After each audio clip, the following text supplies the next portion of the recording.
आखिरी नाम लेना चाहूँगा और बुलाना चाहूँगा क्लास 9 की छात्रा अर्चना कुमारी।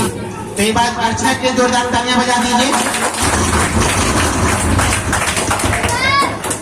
धन्यवाद आप सभी का कि आपने मेरा स्वागत अपनी तालियों से किया। तो इस छोटे से मंच को मेरा प्रणाम, जो आज एक बहुत बड़ी प्रतियोगिता के उभार का जीना ले रही है।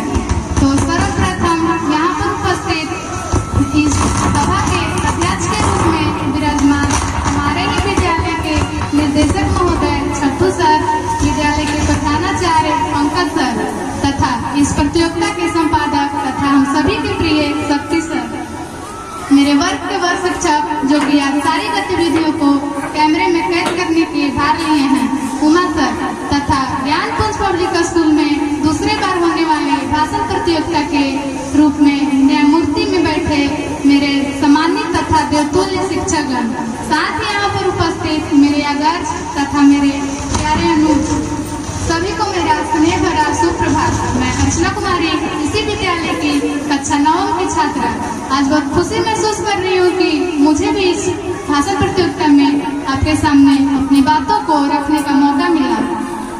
तो इसके लिए आप सब जानते होंगे कि सभी छात्रों को मदद के लिए शिक्षकों का चयन किया गया है और हमारे कक्षा में उमा सर की नियुक्ति कर विद्यालय प्रबंधक ने हमारे मार्ग को और आसान कर दिया।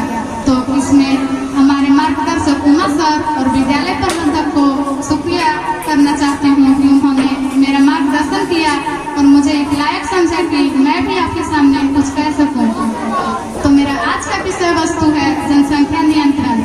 बिना सोचे समझे इस कदर जनसंख्या के बढ़ाओगे, बिना सोचे समझे इस कदर जनसंख्या के बढ़ाओगे, सच कहती हूँ एक दिन बिन भोजन और पानी के मर जाओगे। यदि मुझसे कोई पूछे कि देश की सबसे बड़ी समस्या क्या है तो मैं 1 सेकेंड भी नहीं लगेगा और मेरा जवाब होगा बढ़ती हुई जनसंख्या। कोई ये पूछे कि विश्व की सबसे बड़ी चुनौती क्या है तो मैं फिर से कहूंगी बढ़ती हुई जनसंख्या। कोई ये पूछ ले कि हमारे देश में सामाजिक और आर्थिक विषमता का कारण क्या है तो मैं वापस से कहूंगी बढ़ती हुई जनसंख्या। हाँ, बढ़ती हुई जनसंख्या ही तो हमारे देश के सामाजिक और आर्थिक विषमता के मुख्य और प्रत्यक्ष कारण बनी हुई है। तो आप लोग भी जानते होंगे कि कुछ महीने पहले हमारे मीडिया जोर जोर से चीख कर यह कह रही थी कि विश्व में जनसंख्या को लेकर हमारे भारत प्रथम स्थान बन गया है। तो गर्व है मुझे इस बात से, लेकिन आप लोग भी जानते होंगे कि प्रथम स्थान बन गया है तो क्या हमारे देश में रोजगार, तकनीक और प्रगति, शिक्षा भी विश्व में नंबर 1 पोजीशन पर है?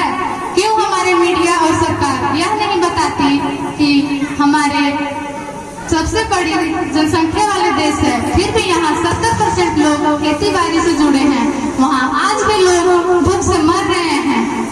तो मैं इतना ही कहना चाहती हूँ कि कविता के 2 पंक्ति बोलना चाहती हूँ और सुनिएगा। खाद्य संकट बड़ा हो गया, ऊर्जा संकट भी खड़ा हो गया। खाद्य संकट बड़ा हो गया, ऊर्जा संकट भी खड़ा हो गया। भूखमरी और अशिक्षा चारों ओर पड़ी, गरीबी जैसी समस्या हम सबके सामने खड़ी। जनसंख्या में तीव्र वृद्धि ही हमारे देश के सामाजिक और आर्थिक है, जैसा कि हम सब जानते ही होंगे। तो मैं इतना ही कहने से कह रही हूँ।